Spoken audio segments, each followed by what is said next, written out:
Y bien, iniciamos este espacio cara a cara de hoy con la directa presencia de nuestro querido amigo Rafael Charjú Mejía, que sí estuvo en la guerrilla, que estuvo cerca de Manolo y que sabe mucho sobre esa etapa de la vida nacional.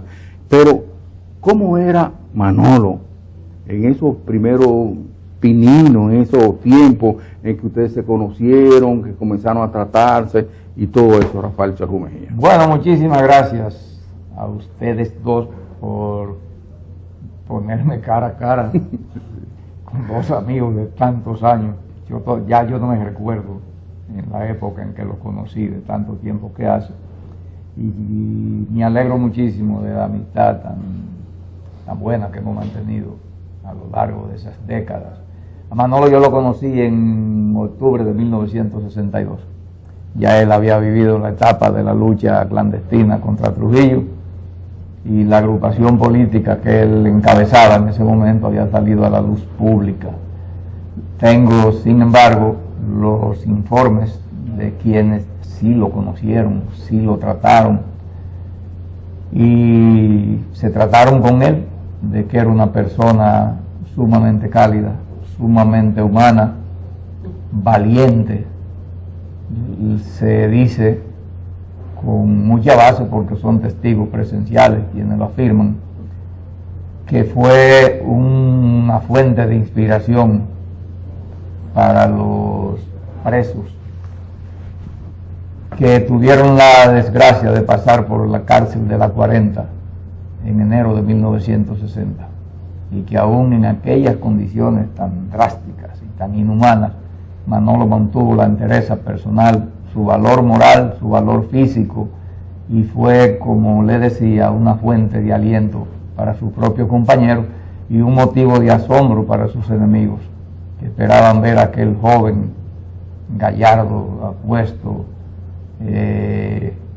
impresionante por su figura, rendido ante el martirio y la prepotencia de ese grupo de asesinos, y que por el contrario se mantuvo erguido. Venía de las luchas de los años 40 con la Juventud Democrática, y uno de sus compañeros y maestros había sido un pariente precisamente de mi amigo José Bujosa Mieses, que está aquí, que se llamaba Rafael Mieses Peguero, Cucuyo Mieses, un héroe, mártir, que yo digo que es el más olvidado de los grandes hombres de la lucha revolucionaria de nuestro país. Ojalá que alguna vez se haga un estudio a fondo del papel de Cucuyo Mieses en la lucha por forjar conciencia y por mantener viva la llama de la resistencia contra Trujillo en los peores momentos, porque la lucha de Cucuyo Mieses fue en lo que se llamó la década maldita, que fue aquella del 49 al 59. Pues bien, Manolo reasume la lucha por la organización del movimiento antitrujillista después de la expedición de Constanza Memón y Estero Hondo. Ya se sabe lo que sufrió, ya se sabe el martirio al que fue sometido. El pueblo dominicano se supone que sabe que fue su esposa Minerva Mirabal quien, junto a sus dos hermanas, María Teresa y Patria Mirabal, fue asesinada por orden del déspota Rafael Trujillo, que era el tirano que gobernaba el país desde 1930, y con toda esa aureola, con toda esa aura de martirio, de dignidad, de valor y honor, sale a la luz pública. Yo lo conozco en el 62. ¿Qué ocurre? Aquí se organizó un cursillo de marxismo-leninismo, lo organizó el 14 de junio, un aparato que tenía el 14 de junio que le decían la infraestructura. Me llevan a una casa en las afueras de la ciudad, en el 12 de Jaina, parece que era una casa estratégica del 14 de junio. Voy con Fidelio de Pradel y 4 o 5 jóvenes más que íbamos a participar todos en ese cursillo, y en el frente de la casa, como a las 3 de la tarde, al sol, vemos a ese joven apuesto con una camisa a rayas, unos lentes de sol, y casi al unísono los que íbamos en el vehículo gritamos: ese es Manolo, o mira Manolo. y ahí lo conocí y lo oí hablar por primera vez.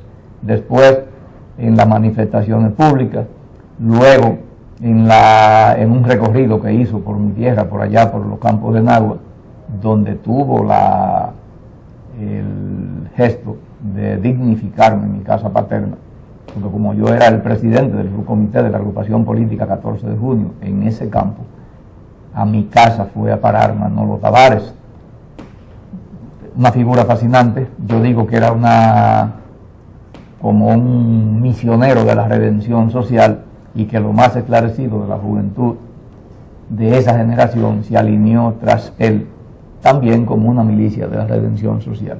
Yo lo seguí en todo momento, lo sigo hoy, me fui con él a las armas en las montañas, como decía el tocayo Reyes Jerez en la introducción, y sentí y siento su muerte como se siente la muerte de un verdadero líder y de una fuente de inspiración y de lucha como fue Manolo Tavares.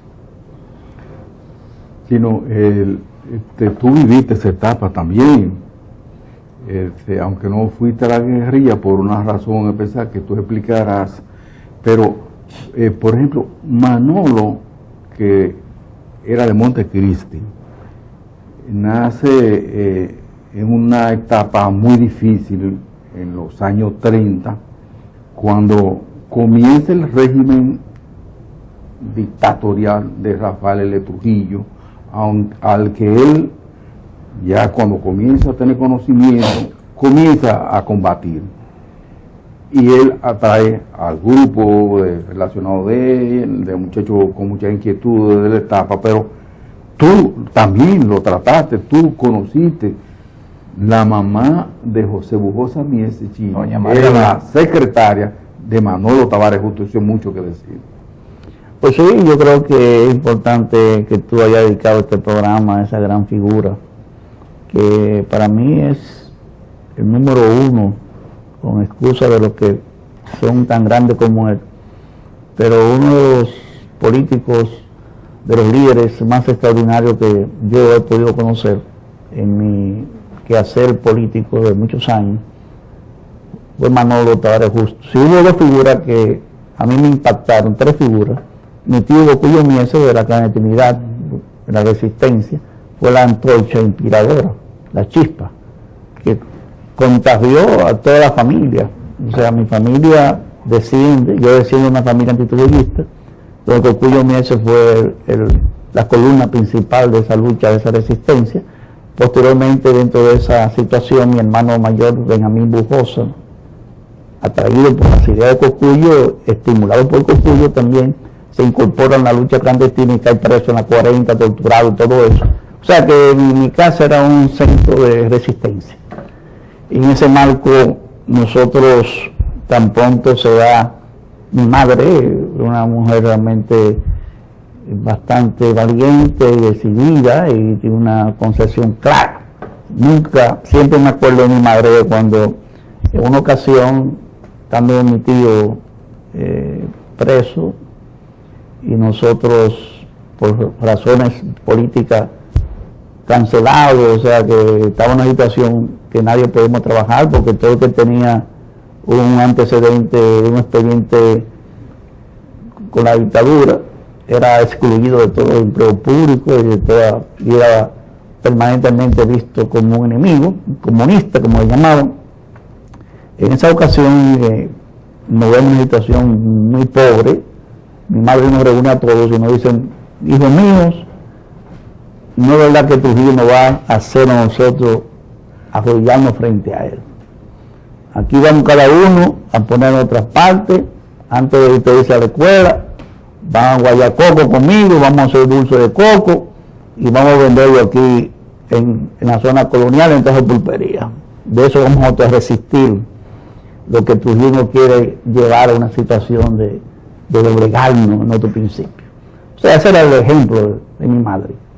Y en ese marco, como te digo, surge entonces ya el proceso de libertad, y qué partido y qué líder podemos nosotros seguir.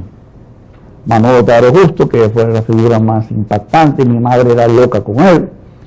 y asume en la dirección cuando ya se constituye en la agrupación política 14 de junio, que pasa ya del movimiento clandestino a la vida pública. Mi madre es parte de lo que fue la Secretaría de la Rama Femenina, y era una militante que Manolo la quería mucho, le decía a la vieja, mi vieja querida. Entonces yo muchas veces con mi madre en el local del partido pude estrechar la mano de Manolo y cosas, y veía aquella figura tan con tanto magnetismo, o sea, que te atraía, una fuerza increíble. En ese sentido se dio todo ese proceso que la familia entera nos metimos el 14 de junio, de todos mis hermanos. El papá mío, porque no le gustaba la política, pero era tolerante con todas las cosas que nosotros hacíamos. Pero después toda la familia se metió en el 14 de junio. En ese marco nosotros vivimos el proceso de la guerrilla de 63. Yo me hago un líder estudiantil junto a Mori Germán, a Miñabel, este grupo, esa generación del 14 de junio, líderes estudiantiles, y deciden los que organizaron la guerrilla que no podíamos incluirnos nosotros, líderes estudiantiles, en la expedición armada, porque nosotros teníamos que movilizar a los estudiantes, teníamos que trabajar en el frente interno. Y se nos informa eso y nosotros con rabia rechazamos esa propuesta porque queríamos nosotros irnos con Manolo, porque era una situación que todo el mundo quería estar con Manolo, quería seguir a Manolo. Pero por disciplina aceptamos la decisión, entonces nos quedamos aquí organizando el frente interno junto a Juan B. Mejía, Duverget y otros compañeros. En ese sentido, esa fue la participación que tuve en ese proceso. Fui de lo que distribuía los parques de guerra que redactaba Juan B. Mejía, y de noche yo recuerdo que en la madrugada salía una carátula de un disco de eso, de un LP, ahí metía los volantes para hacer creer como que uno lo que estaba era meter música y cosas, y por debajo de las puertas en todas las casas de Ciudad Nueva, en zona colonial, tirábamos los volantes de los parques de guerra de la guerrilla de Manolo. Participamos en unas cuantas actividades estudiantiles, movilizaciones bastante fuertes en apoyo a todo lo que fue esa situación, y en ese marco nosotros guardamos ese gran recuerdo, esa gran admiración. Cuando se da ese proceso de organización de la guerrilla, en mi casa es que se preparan gran parte de las mochilas, de los uniformes. O sea, mi casa se convirtió en un taller donde se estaban haciendo uniformes, preparando los mochilos de los muchachos, las botas, todo ese tipo de actividades. Y uno veía todo ese proceso y realmente para nosotros era una gran satisfacción haber participado de un proceso tan vinculante a lo que fue ese acontecimiento histórico que todavía a cerca de 50 años que se van a cumplir, lo recordamos como el primer día. No hay momento más triste para mí, ese 21 de diciembre de 1963, cuando escuchamos aquella funesta, infausta noticia de la muerte de Manolo y sus compañeros. Eso fue algo desastroso, eso produjo realmente en uno una depresión increíble, porque Manolo era algo que ya era parte de uno mismo, era una figura que había logrado impactar a la juventud. Esos mítines que se celebraron en la zona colonial, el Parque Independencia, el 62, 63, cuánto entusiasmo, cuánta alegría, cuánta decisión de liberar un país, de llevar al país hacia otro camino, hacia otro destino. Y uno ve a ese gran líder en la tribuna, orientando a la población, a la juventud, con sus discursos, que había que comprender también en ese marco, que para mí Manolo no pudo madurar lo suficiente políticamente, teóricamente, no era una persona que no tenía una formación ya para su tiempo importante, pero no le dieron tiempo de que madurara por completo, porque fue tan accidentado todo. Manolo sale en el 61 de la cárcel. En el 61 al final funda su partido, lo lleva a la legalidad. En el 62 ese proceso de transición tan fuerte que se vivió. Y en el 63 muere, o sea, Manolo no tuvo tiempo para sentarse y tener la oportunidad de profundizar enormemente en los estudios. Para mí era un gran patriota con un concepto de libertad de liberación nacional, un nacionalista, que tenía ya cierta visión estratégica hacia ideas mucho más avanzadas, porque todo el que lo rodeaba en gran medida estaba influenciado en grandes medidas con las ideas marxistas, leninistas, que finalmente él fue asumiendo gran parte del pensamiento revolucionario. Uno siempre se pregunta por qué la mayoría de los grandes hombres y de los hombres de historia mueren tan jóvenes. Cuando Manolo, que dicho sea de paso, fue atrapado con vida, igual que casi la totalidad de sus compañeros, y después fusilado, inclusive por un sicario, como se dice ahora, que todavía anda por ahí según las informaciones que uno tiene. Camaño también, prácticamente guardando la distancia y el momentum, tenía prácticamente la misma edad que Manolo cuando fue asesinado. El hecho es que Manolo, que había venido de su pueblo Montecristi y se ingresa a la Universidad Vieja de Santo Domingo, se gradúa de abogado, se casa, hace su partido, eso estamos hablando de los años 55, crea su organización, harto, cansado de que este país parecía como que no iba a cambiar, como todavía en efecto están muchas cosas que uno cree que debieron haber cambiado. Están las escarpadas montañas de Quisqueya. ¡A ellas iremos! 100,000 y pico personas apoyaron en ese momento, ahí in situ, ¿no? Y a nivel nacional, ni se diga, esa proclamación de que Manolo dijera, nos vamos a la montaña si le dan el golpe a Bosque.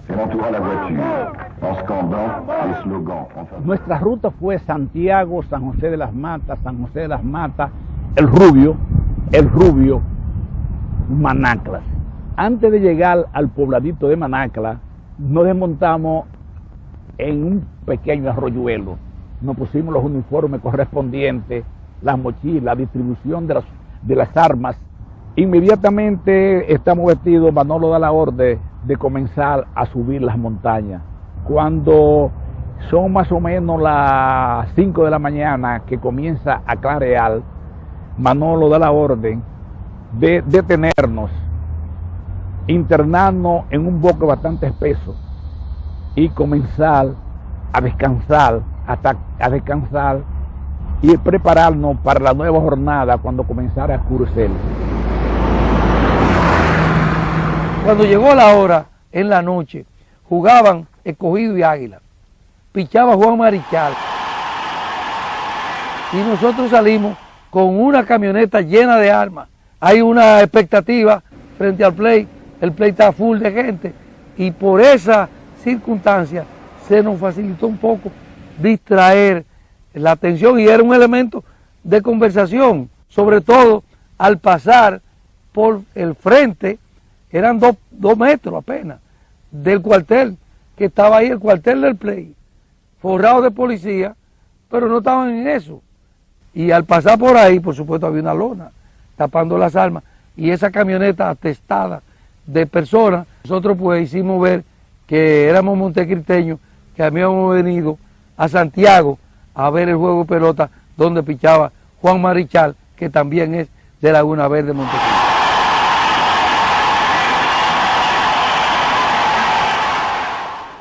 Con esos 6 frentes guerrilleros, nosotros creíamos que se iba a crear una gran conmoción en el país, que iba a dar al traste, o por lo menos quizá podía haber un contragolpe. Vamos subiendo ya y doblamos a la derecha para el Limón. Cuando llegamos a un punto donde ya hay que internarse y abandonar el vehículo, y entonces pues cogimos loma. El problema de nosotros no era batirnos a tiro con la primera patrulla. Todo grupo que se va a la montaña, lo primero que tiene que hacer es arraigarse. El ejército denunció que había un brote guerrillero en todo el país, por 6 frentes. Son anuncios que lo hace la prensa oficial, ¿no? Los periódicos.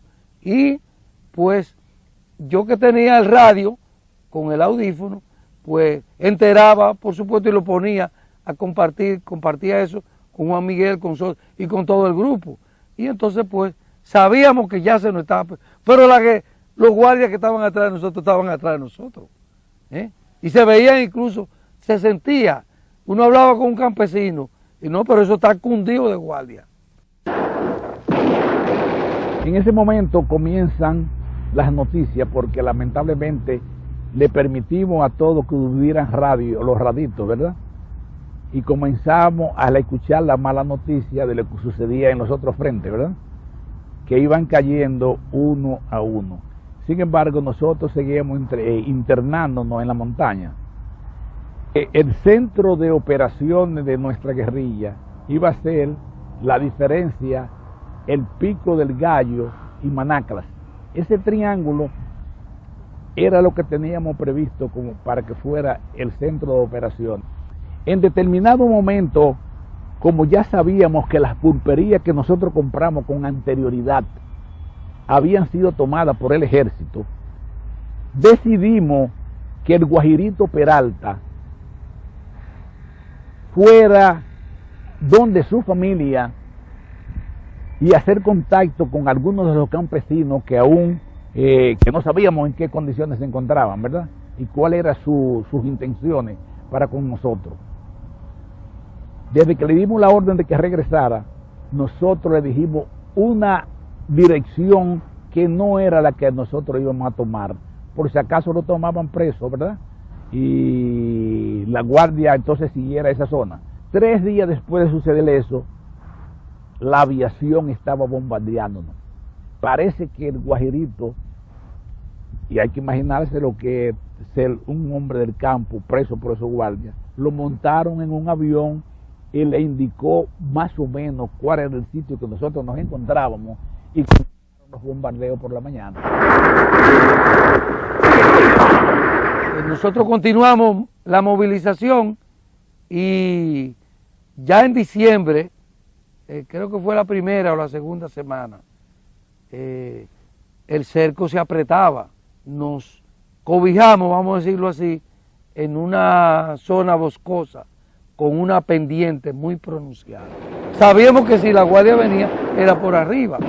Entonces, ya en la proximidad, un compañero que había quedado un poco rezagado, yo oí que ese fue el primero que sorprendieron y lo mataron. El 17 de diciembre ya teníamos la mala noticia que todos los frentes estaban exterminados y la mayoría de sus dirigentes presos y algunos ya habían muerto. A Manolo lo convencen, la mayoría, de que él era la garantía de la vida de ellos, que si ellos se entregaban con él, a él no lo iban a matar. Y que la garantía de él también era ese grupo tan grande, cosa que no sucedió así. Hay un grupo de ellos, entre los cuales están Polón, Pitifia, Rafael Reyes, Joseito Crepo. Esos 3 deciden convencer a Manolo que ellos quieren seguir haciendo guerrilla en el monte, que se van a quedar con sus almas y se van para el monte. Manolo da la orden a Emilio Cordero, a su primo y a su cuñado, a que vayan a pactar con el ejército. Y llevan una bandera blanca a pactar con el ejército. Se encuentran, cuando van caminando hacia el ejército, se encuentran con una patrulla en un jeep, un sargento y dos guardias. Los guardias, desde que ven estos 4 guerrilleros, antes de mediar palabra, lo que hace es que le caen a tiro. Parece que no entienden lo que es una bandera blanca, que es de paz, ¿verdad? Y de entrega. Y mueren 3 de los compañeros. Y en ese instante, el sargento que dirige las operaciones, antes de que rematen a Emilio Cordero Michel, le quita la ametralladora.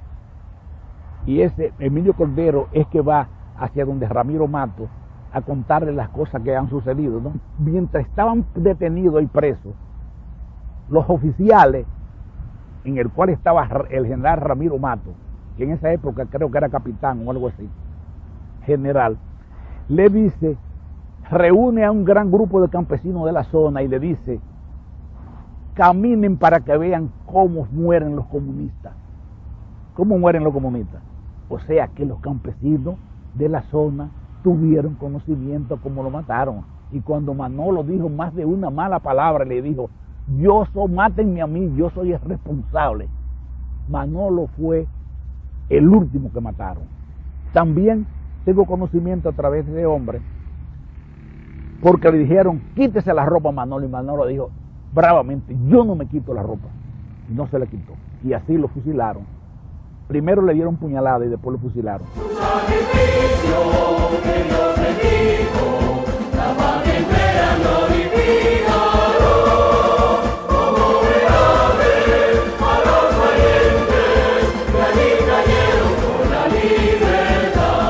En el caso de nosotros, cuando se me preguntan que si valió la pena, yo digo que valió la pena el esfuerzo porque sentamos bandera y nos sentimos muy honrados con haber retomado la bandera de los héroes de junio.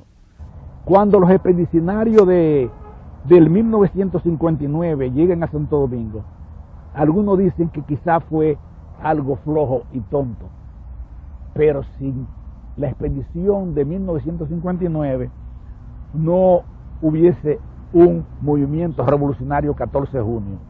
Y sin ese movimiento revolucionario 14 de junio y ese movimiento guerrillero dirigido por Manolo Tavares, dio origen a que en el 65 hubiera una guerra patria.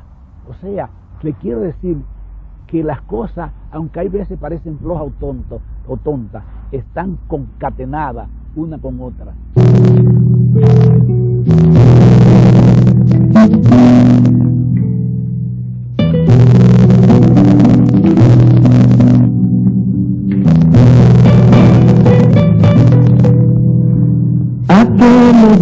Manolo y Minerva se conocen en Jarabacoa, en unas vacaciones de alrededor del año 1953. Eso fue en una fogata que se celebraba, parece ser tradicionalmente allá en Jarabacoa, y concurrían todos los veraneantes. Entonces ahí se conocen Manolo y Minerva. Cuando nosotros nos vamos a retirar, un señor que estaba con nosotros ahí nos dijo a nosotros que tuviéramos cuidado con esa muchacha. Nosotros dijimos, ¿y por qué? Dice, no, porque ella está presa aquí. Ella tiene Jarabacoa por cárcel. Ella, para poderse ir a su casa, Salcedo, tiene que tener un permiso aquí del síndico, de las autoridades. Y nosotros dijimos, está bien, gracias por decirnos lo que yo, que pero nosotros seguimos, al otro día nos juntamos otra vez, seguimos juntándonos con ella, porque fue una Semana Santa. Fueron como 3 días consecutivos que nos juntábamos con ella. Una tarde pasó por el curso, me hizo señas, yo salí, dice, vamos, te voy a presentar lo que yo quiero. Entonces me presentó a Minerva como su enamorado. Luego ya Manolo comenzó a visitarla en Salcedo, hacía viajes, ya se formalizó la relación y Minerva entonces viajó con su familia a Montecristi y ya fue algo totalmente formal. Ya en el último año enferma el papá de Manolo, don Manuel Tavares, le da un derrame y hace una hemiplegia y Manolo tiene que descontinuar los estudios para irse a atender las tierras de su papá. En el ínterin, nosotros aquí lo cubríamos, su compañero, y a veces cantábamos uno, a veces otro. Cuando pasaban listas, decíamos presente, para que se pudiera examinar, porque cuando usted tenía un número X de ausencia, no podía examinarse. Pero nosotros le cubríamos las espaldas porque sabíamos que él estaba en un problema familiar. Hasta que al final, bueno, vino la investidura nuestra. Él no se invistió con nosotros, sino en febrero del año siguiente, el 26 de febrero de 1955. en el cual yo tuve el honor de ser padrino de investidura de él. Y luego ya vino el matrimonio de Manolo. En esa época íbamos mucho a la playa. Hay una playa muy linda detrás del Morro que a Minerva le fascinaba. Íbamos a las Salinas, que las fotografías en esa época parecía que uno estaba fuera del país o donde nevaba. Y en ese discurría así la vida en Montecristi, tú oyes. Y luego ya después de casado, entonces ya Minerva se embarazó de Minú, que es la primera hija de Manolo y de Minerva. Nace Minú, nace Manolito. Yo hacía mucha vida con ellos porque yo estaba soltera y ellos iban de fiesta, de cena, yo me quedaba con Minú. Luego ya después vinieron los demás acontecimientos, el apresamiento de Manolo, de Minerva, que fue para nosotros un golpe muy fuerte porque todavía Manolo era hombre. Y los hombres aguantan una cárcel, pero haberse llevado a Minerva de mi casa fue algo que nos marcó tremendamente. Amor, no estés triste, que nosotras estamos bien y cerca de ustedes. Recuerda, podrán separar nuestros cuerpos, pero no nuestros espíritus. Soportamos bastante bien los 11 días en la 40. ¿Cómo estás? Qué ansiedad de saber noticias tuyas. ¿Cómo están nuestros familiares? Qué pena tenemos por todos. Hay que anestesiar, sin embargo, todas esas espinas que tenemos clavadas en el corazón. ¿Qué has sabido de nuestros hijos? Envíales 1000 besos.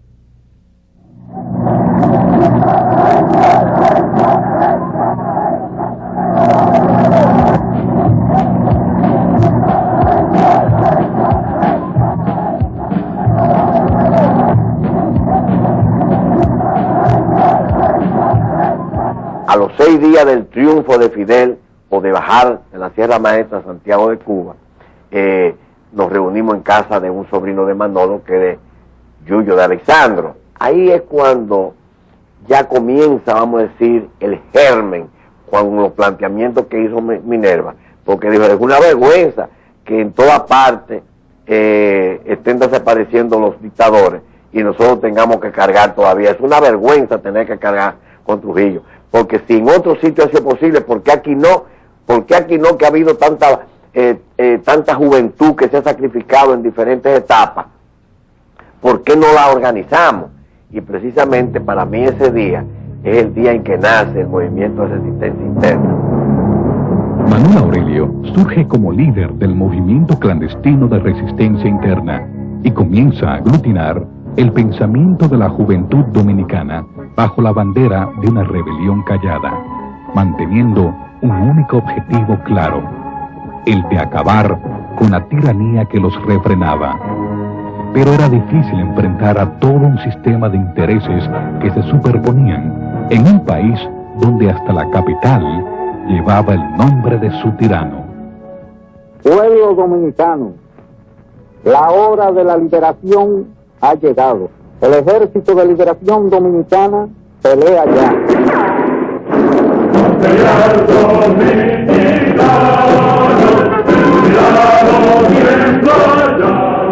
Es en 1959, un domingo 14 de junio, los jóvenes de la resistencia interna son sorprendidos por la expedición libertaria de Constanza, Maimón y Esterondo.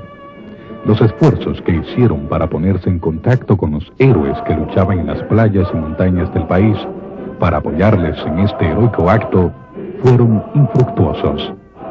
El fracaso militar de esos patriotas les hace darse cuenta de que hacía falta algo más que palabras. Y Manuel Aurelio siempre fue un hombre de acción.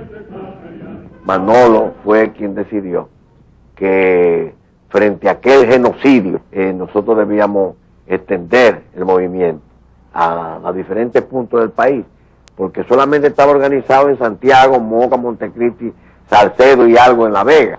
Al final de año ya el movimiento estaba organizado prácticamente en toda la geografía nacional. El 10 de enero de 1960, la hacienda de Charlie Bogar es testigo de cómo Manuel Aurelio Tavares Justo pasa a ser el presidente del movimiento clandestino 14 de junio, que adopta no solo el programa de gobierno de los héroes y mártires del año 1959, sino su posición de ir por la ruta de las escarpadas montañas de Quisqueya tras la libertad o la muerte. Manolo ya es un verdadero líder. Pero ¿qué pasa? Que ya el movimiento estaba en manos del CIN.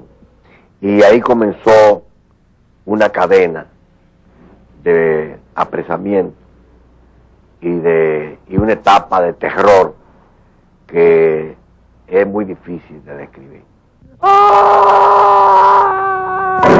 Cuando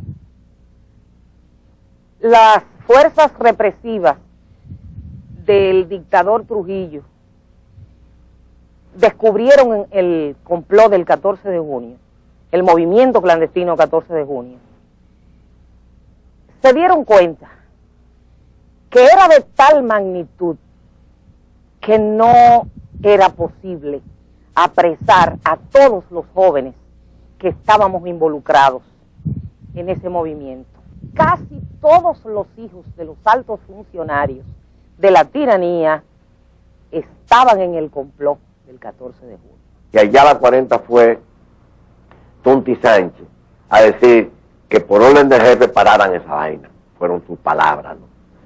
Ya no hay más golpe, interroguen a la gente y díganle quiénes son sus contactos y paren esto, porque cuando vengamos la juventud entera va a caer aquí. Es por eso que aunque caen prisioneros, un montón de ellos, que de hecho la gran mayoría fueron asesinados, los demás torturados salvajemente, pues quedamos fuera la gran mayoría. A Manolo le sacaron todas las uñas de los pies. Le cayó gusano en la espalda de los latigazos y de las torturas que le hacían. Tras las oscuras paredes de la cárcel de torturas de la 40, Manolo conoció un dolor peor aún que el de las torturas de sus verdugos. La pérdida de su compañera de vida y de lucha, Minerva Mirabal.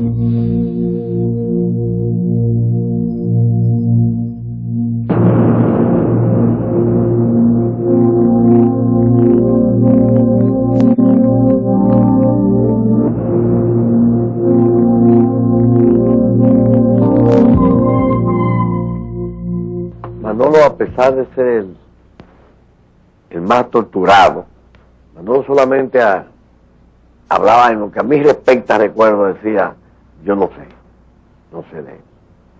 Inclusive provocaba la incomodidad en forma muy fiera de Candito Torres, que decía, este maldito hombre nos lleva como la carreta, no sabe decir más que a lo que a mí respecta y no hay nada. Entonces yo digo que por esa posición que Manolo asume en la casa de tortura es cuando él consolida el liderazgo de él. Llegó un momento en que los que estábamos fuera creíamos que era hasta un sacrilegio estar en libertad y hacíamos cosas como para que nos apresaran.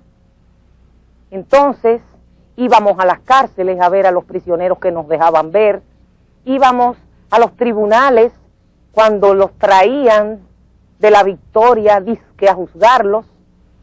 Éramos nosotros los que cantábamos el himno nacional cuando ellos llegaban y los sacaban de la guagua de la prisión. Quiere decir que manteníamos el espíritu de lucha, aunque sabíamos al peligro que nos estábamos exponiendo. El 14 de junio, a partir de ahí, representó la continuidad en el proceso de la expedición de junio del 59.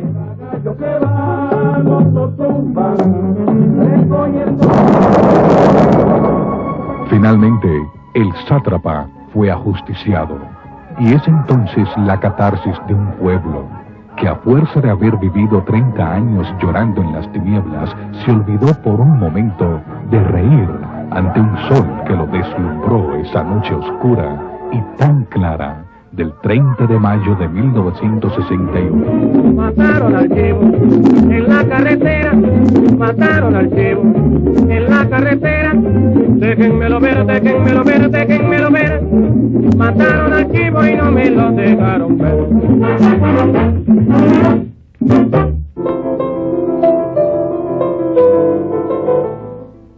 Para mí significa, o sea, el haber sido hermana de Manolo,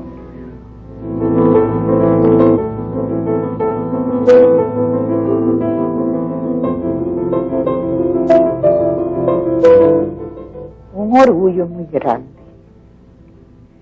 Y para mí pues eso es un regalo muy especial, haber podido compartir con él cosas tan lindas y también cosas tan tristes.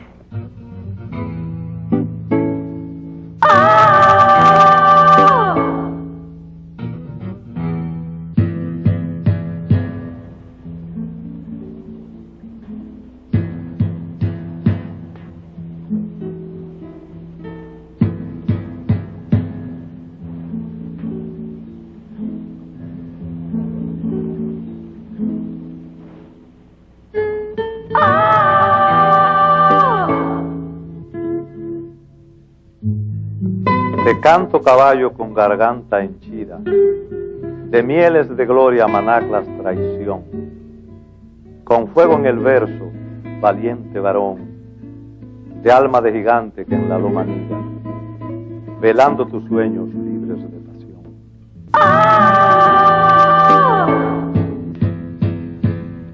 Prosigue Manolo cargado de honores, con la frente en alto y el fusil sereno. No más ya traidores, no más el veneno.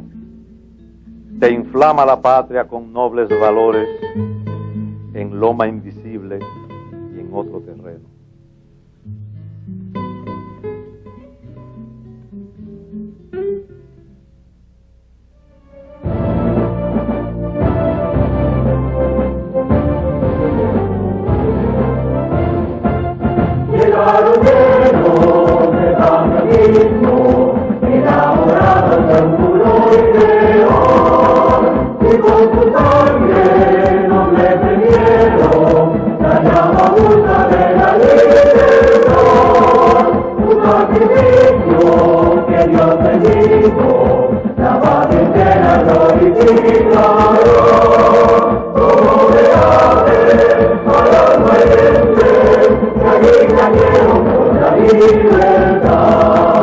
Llegaron